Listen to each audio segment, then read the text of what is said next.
In the year 450 BC, the Roman Republic established its very first formal law code, known as the 12 Tables. These statutes included strict sumptuary laws that forbade burying gold with the deceased. It was a measure designed to prevent the permanent removal of precious currency from the economy. But the code contained a specific exemption: any gold used to fasten teeth could remain with the body. The law explicitly stated that burying a corpse with gold dental work would be without prejudice. This legal carve-out suggests that by the 5th century BC, gold teeth were already a recognized marker of the social elite, one significant enough to bypass the founding laws of the Republic.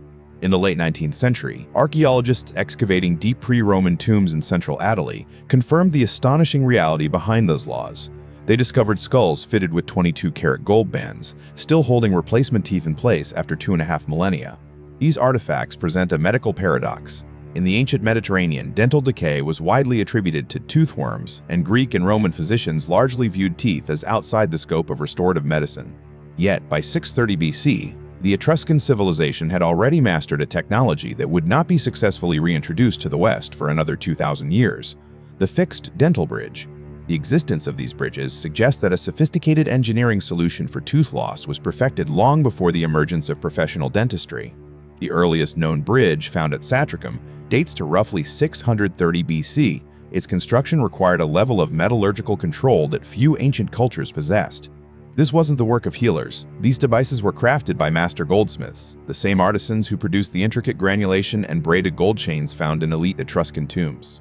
A hammered gold band encircled healthy teeth on either side of a gap, securing a replacement tooth inside with gold rivets. Because they used 23-karat gold, the metal was soft enough to be cold-worked and crimped directly onto the patient's teeth, creating a personalized prosthetic.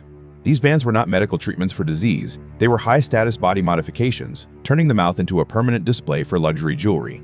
Bioarchaeologists studying the jawbones of these ancient wearers have identified a troubling pattern regarding how these gaps were formed. In many cases, the bone shows no evidence of decay or periodontal disease that typically causes tooth loss. The spacing suggests that the missing teeth were perfectly healthy before they were removed. This points to dental ablation, the practice of deliberately extracting sound teeth. Elite women underwent unanesthetized extractions to create the necessary space for a gold appliance. The natural tooth was sacrificed to make room for its gold-banded replacement. In this social context, the metal was considered a significant upgrade over the natural body. It suggests that elite status was measured not just by the ability to afford gold, but by the willingness to endure physical trauma to display it. A 2026 study by Sapienza University used dental calculus, the mineralized plaque on ancient teeth, to reconstruct the lifestyles of these communities. This plaque functions as a chemical record of a person's life, trapping microfossils of the specific foods and bacteria they consumed thousands of years ago. The research reveals a counterintuitive social flex. These gold bridges were too delicate for biting into hard, unprocessed foods. This created what historians call the soft food signal. Having teeth that couldn't chew tough food advertised that you had servants to prepare soft white bread and finely milled grains. At an elite banquet, your inability to eat like a laborer was proof of your opulence. Archaeological records show that these devices were worn exclusively by women. This contrasts sharply with neighboring Greek and Roman cultures, where women had significantly less public visibility and economic control. The presence of these gold bands in female burials suggests that elite Etruscan women held a unique position of social power, possessing both the wealth and the public agency to curate their own appearance through permanent bodily modification. As Rome expanded and eventually absorbed Etruria, the dental bridge vanished from the archaeological record. While the Romans adopted Etruscan architecture and religion, they did not carry forward their advanced restorative dentistry. For the next 2 millennia, European dentistry regressed into a series of crude, often unsanitary substitutes. By the 19th century, patients used dentures carved from hippopotamus tusks or human teeth, scavenged from battlefields like Waterloo.